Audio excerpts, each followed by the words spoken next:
friends, I invite you to go ahead and get comfy. We're ready to read our book today. Don't forget, it's about monsters. So today we actually have a chapter book. It's pretty big, so we're just going to read the prologue in chapter 1. Are you ready?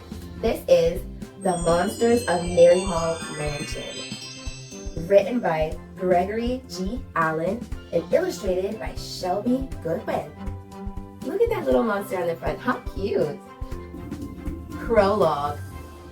"Toby, wake up," he heard his mother saying. Had he really been asleep that long?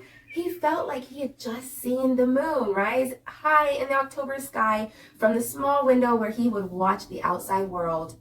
When you lived with strict rules the way he did, the days would run together and nighttime would go by too quickly. He often found himself very bored. What 8-year-old should have to live this way? He asked anyone who would listen. But no response came. Just the sound of his own voice echoing off the musty walls after his mom has left him. Toby tried to think of something that could bring him happiness for the day. It was October, and October meant one of his favorite holidays, Halloween. Chapter 1.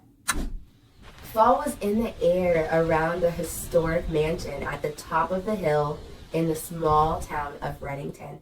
Celeste Merrymount and her staff, married couple Rick and Margaret Harley, were hanging up Halloween decorations around the mansion, which had been passed down through generations of Merrymounts after her. Even though she had very few guests, it was always important that the place be fully decorated each holiday. "Sometimes I'm getting too old for this," Celeste said. "Being in your 70s isn't old," Rick replied. "Tell that to my niece and nephew. We haven't seen them in so long," Margaret said as she hung bat wings around the fireplace. "Those two are older with families of their own," Celeste said. "They take after their dad and they don't care about making it back to their family home." "We care," Rick announced. "And I appreciate it," Celeste said. "Sometimes I think you two are more like my family than my actual family." "Family is what you make of it," Margaret observed. "We are chosen family." "I like that," Celeste said. Family had always been important to Celeste. It was the generations before her that opened the mansion to the public as a place for people to spend the night and wake up to a delicious home-cooked meal. Guests were greeted each morning by the smell of delicious biscuits and gravy, sizzling sausage in the pan the moment the neighborhood rooster woke them with its vocal alarm. Famous celebrities and politicians had found rest in the rooms of this very cozy home for years. But as the town of Reddington changed and the new highways didn't lead downtown, the number of customers had dwindled. Now the mansion was lucky to get a few guests throughout the year.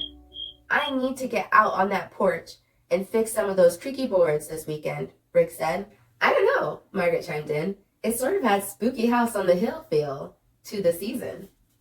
She turned on some music, and the three laughed and danced around the room. Celeste let out a "ooh," giving her best ghost impersonation. Suddenly, there was a creak on the basement door down the hallway as if someone was turning the doorknob. "Did anybody hear that?" Margaret asked, wide-eyed. "I didn't hear anything," Celeste said. "Must have been the wind," Margaret uttered, glancing around.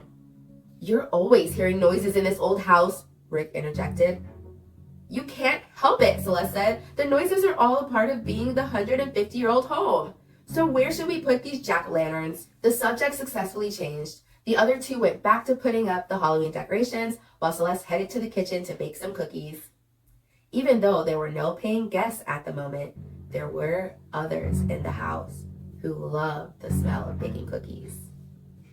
Celeste had often thought of sharing her secret with Margaret and Rick, but wasn't sure how they would take it.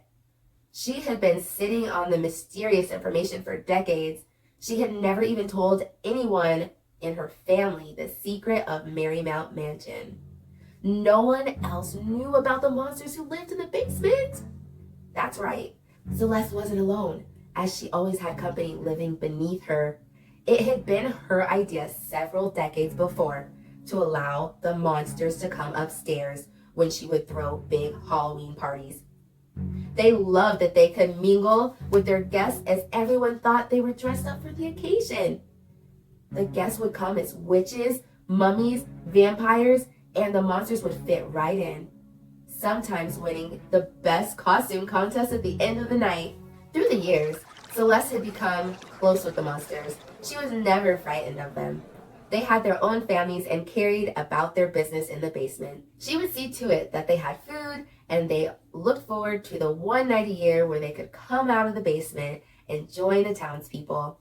She witnessed monster weddings and monster births. She felt as if they were extra family members. Celeste was lucky to have the monsters of Marymount, and she believed they felt lucky for having her. "Hold up your end on that cobweb," she heard Margaret say to Rick down the hall. The two worked just as hard as she did to get the place ready. There was one particular monster that she knew loved Halloween, and she looked at him as if he was her own grandchild, Toby. She was there when Toby was born and had watched him take his first steps, speak for the first time, and read his first book. Toby did everything other little girls and boys did. If it wasn't for the fact that he was a monster, Celeste believed that he could have gone to school and became a very smart child. But Toby was different from the children in town. He looked different. With his furry green skin that felt something like a cross between a fish's and a dog's, he sounded different because his accent wasn't always the same as humans. He smelled different, which wasn't a bad thing, since he smelled like cotton candy. When Toby got nervous or excited, he would let off a huge cloud of the sugary stuff. Celeste knew it had been Toby trying to come upstairs earlier. He always wanted to get out of the basement. The closer they got to Halloween, the more excited and impatient he would become. "We're heading out now," Rick announced, standing in the kitchen doorway. "The day goes by so quickly with your help. You two have a wonderful evening at home," Celeste said. "You too. Enjoy the stillness of the mansion." "We'll see you tomorrow," Margaret added, as they went outside. The sun was starting to go down, and Celeste watched as Rick and Margaret's car drove away. She locked the front door, dimmed the lights in the big, spacious house, and went to the kitchen to pick up the plate of cookies. She made her way down the long hallway to the large door that separated from the basement dwellers. The door opened with a creak as she slowly started down the steps. "Toby, I know that was you earlier trying to go upstairs," Celeste called. "Come out of the shadows and talk to me." And that's the end of chapter 1. That was a great chapter. If you want to finish The Monsters of Marymount Mansion, check the link below with your parents and you can buy it and read it yourself. That was a great story, huh? It was really interesting that the monsters were scared to come out. The only day of the year they could come out is Halloween. How do you think that would make you feel if you could only come out and be a part of the town and enjoy festivities on one day a year? That would probably be pretty hard, huh? Oh, you know what time it is? It's time to find out who our co-creators are.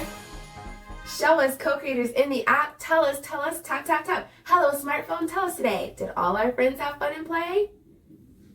I hear my friends, Levi, Samantha, Chloe, Layla, Porter, Hannah, and Lillian had fun today. Won't you join us another day? Thanks so much for joining me with Rella B Books and Reading with Rella. If you'd like to enjoy screen free time, I do have a podcast as well where we share stories. If you would like to be a co-creator, check out rellabooks.com. And if you would like to purchase any of the books that I talked about, the links will be down below. Thank you so much, and until next time, bye!